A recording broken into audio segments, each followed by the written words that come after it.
Assalamualaikum warahmatullahi wabarakatuh. Balik lagi di Jago Neon, guys.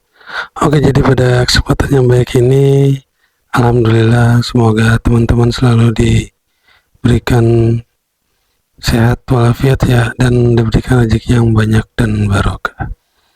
Jadi pada kesempatan yang baik ini saya mau mereaksi video dimana bahwa bahasa Indonesia itu sudah banyak penuturnya ya, dari bukan hanya dari warga Indonesia, bahkan dari warga-warga asing yang suka dan cinta sama bahasa Indonesia, bahkan diajarkan di 54 negara.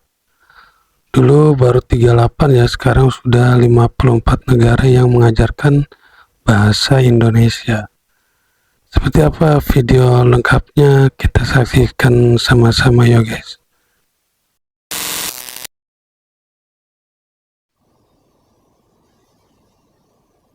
Coba bayangkan ya, kalau di Rusia kita biasanya makan biar nggak lapar kan? Misalnya habis dari sekolah atau gimana, kita biasanya makan ya lapar ya makan gitu. Tapi kalau di sini orangnya menikmati, kayak suka rasa-rasain. Itu yang saya juga belajar di sini sih, kalau nggak usah buru-buru, makan pelan-pelan dan pilihannya juga banyak. Tapi setelah kita punya anak ya, aku dulu juga kayak rasain. Tapi setelah punya anak, aku lihat ya, kalau aku sudah cepat-cepat makannya, tapi suamiku masih rasain. Boleh asal Rusia ini. Jadi sekarang udah beda ya. Gitu, kita makannya aku sudah habis, suamiku masih makan gitu. Tentang makanan di Indonesia. Ya emang gitu, kalau ibu kan harus buru-buru sama anaknya. Iya. Kalau mungkin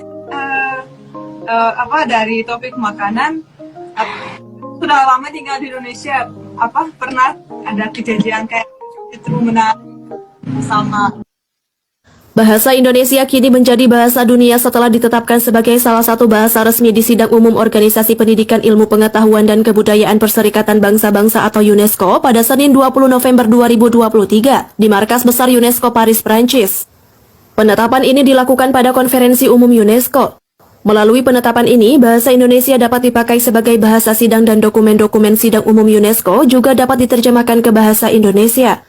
Bahasa Indonesia menjadi bahasa ke-10 yang diakui sebagai bahasa resmi Sidang Umum UNESCO. Usulan untuk menjadikan bahasa Indonesia sebagai salah satu bahasa resmi Sidang Umum UNESCO disetujui secara bulat pada Sidang Umum UNESCO pada tanggal 20 November 2023. Ditetapkannya bahasa Indonesia menjadi bahasa resmi Sidang Umum UNESCO membuat posisi bahasa Indonesia semakin meningkat. Ya, menurut saya wajar ya, bahasa Indonesia itu udah banyak penuturnya, makanya dia masuk ke 10 besar UNESCO, bahasa paling penting di dunia. Jadi untuk penuturnya itu jutaan ya, dan banyak universitas-universitas di mancanegara yang ada kurikulum bahasa Indonesia ya.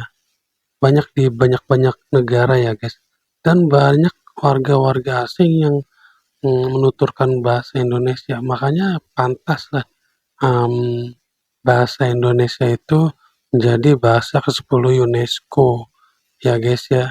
Ya gimana tidak banyak, dari Indonesia saja ada 257 juta penutur bahasa Indonesia, karena bahasa Indonesia ini memang dasarnya bahasa Melayu, tapi beda kosakatanya dari bahasa ketika terjadi Sumpah Pemuda di Indonesia.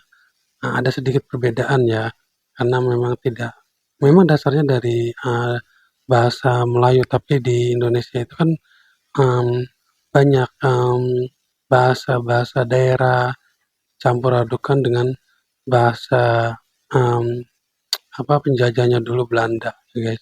Itu guys. Adapun 9 bahasa lain yang diakui adalah bahasa Inggris, Arab, Mandarin, Perancis, Spanyol, Rusia, Hindi, Italia, dan Portugis. Ketua Komisi Nasional Indonesia untuk UNESCO Ice Khadijah mengatakan, dengan bahasa Indonesia menjadi salah satu bahasa resmi sidang umum UNESCO, maka bahasa Indonesia bisa dipakai selain bahasa resmi yang diakui UNESCO saat berlangsung sidang umum UNESCO yang digelar 2 tahun sekali.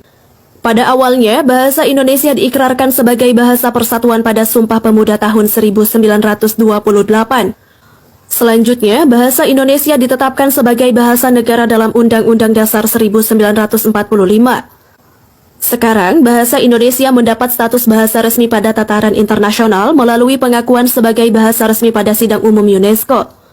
Duta Besar Republik Indonesia untuk Prancis Andorra Monaco Muhammad Omar mengatakan, pengakuan bahasa Indonesia sebagai bahasa resmi UNESCO ini dapat meningkatkan kesadaran terhadap bahasa Indonesia. Sekaligus bagian dari upaya global untuk mengembangkan konektivitas antar bangsa, memperkuat kerjasama dengan UNESCO, dan bagian dari komitmen Indonesia terhadap pengembangan budaya di tingkat internasional. Selain itu, Presiden Joko Widodo menyebut penetapan ini sebagai kebanggaan bagi segenap bangsa.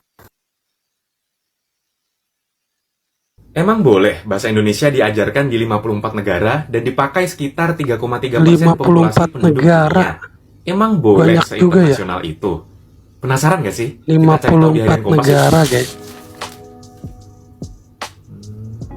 Ternyata setelah aku baca di koran Kompas, penetapan bahasa Indonesia sebagai bahasa resmi pada Sidang Umum UNESCO menjadi pintu masuk untuk menggaungkan bahasa Indonesia. Nah, saat ini bahasa Indonesia diajarkan di 54 negara, meningkat dari tahun 2020 berjumlah 38 negara. Selain itu, ada lebih dari tadinya 38 negara sekarang meningkat menjadi 54 negara. 172.000 pembelajar aktif bahasa Indonesia. Kepala Badan Pengembangan dan Pembinaan Bahasa Kemendikbudristek, Endang Aminuddin Aziz bilang, perlu tindak lanjut dari pemerintah untuk menjaga keberlanjutan capaian bahasa Indonesia di kancah global.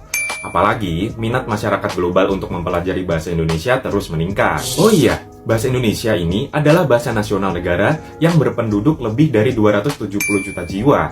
Ya, jadi sekitar 3,3% populasi penduduk dunia pakai bahasa Indonesia. Bangga banget deh sama bahasa Indonesia. Boleh kok seinternasional itu. Sahabat Kompas juga bisa baca berita lengkapnya di koran Kompas dan Kompas ID, atau klik link hijau di bawah ya.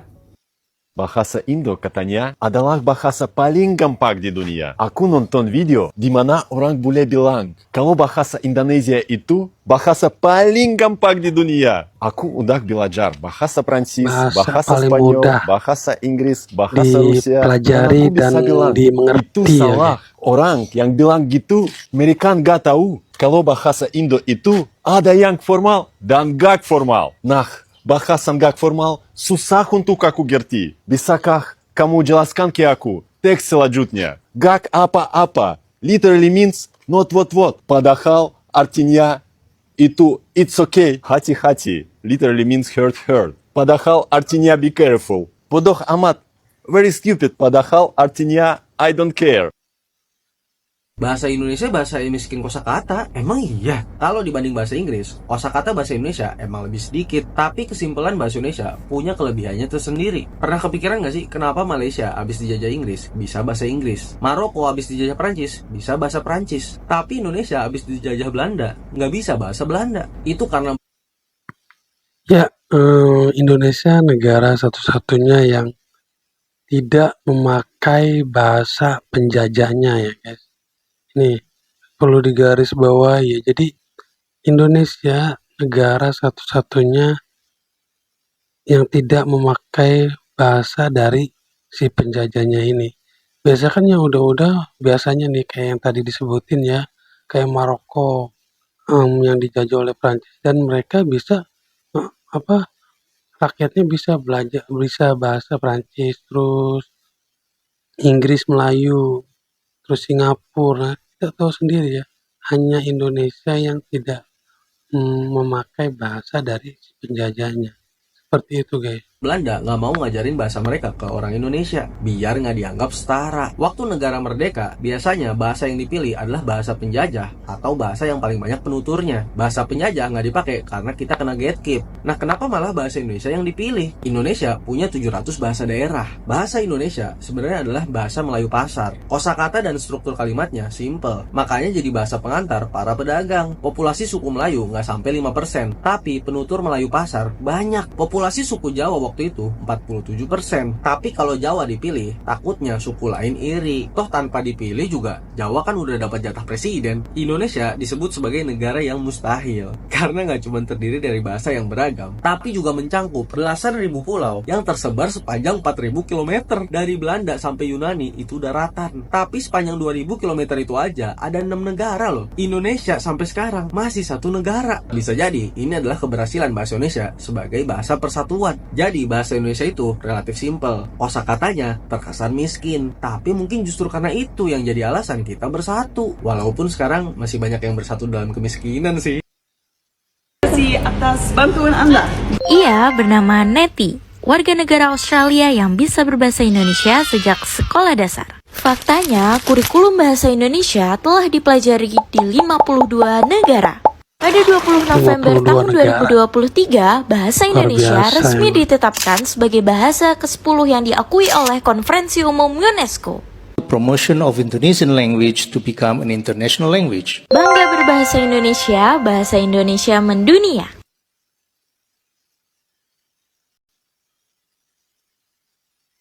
Oke guys, jadi seperti yang teman-teman lihat ya, bahwa bahasa Indonesia sudah sangat mendunia ya, sudah banyak penuturnya bukan hanya dari Indonesia ya, dari orang-orang asing juga banyak penuturnya, dan diajarkan di 54 negara, luar biasa. Oke guys, sekian dulu video kali ini, semoga video kali ini bermanfaat. Assalamualaikum warahmatullahi wabarakatuh.